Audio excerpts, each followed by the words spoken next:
Kas ir hromatiskā gamma? Un vai tu zini, ar kādiem pirkstiem klavierēs to spēlēt? Visus melnos taustiņus mēs spēlēsim ar trešiem pirkstiem, jeb vidējiem pirkstiem.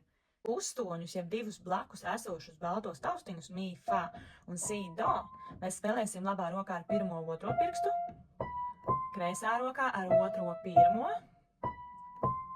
un visas pārējās baltos taustiņus mēs spēlēsim ar rīkšķi. Nu, piemēram, skaties, pirmais pirksts, trešais, pirmais, trešais, te būs otrais, te būs pirmais, trešais, pirmais, trešais, pirmais, trešais.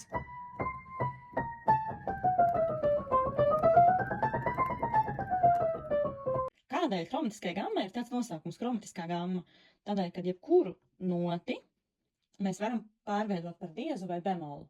Nosaukt viņu tā kā divos vārdos. Vai nu diezs vai bemols, nu piemēram, do diez, re diez, mi diez, fa diez, sol diez, la diez, si diez. Un tad mēs varam nosaukt tā kā bemolos. Do bemol, si bemol, la mol, sol bemol, fa bemol, mi bemol, re bemol, do. Un tāpēc spēlējot visas taustiņas pēc kārtas, mēs veidojam hromatismus.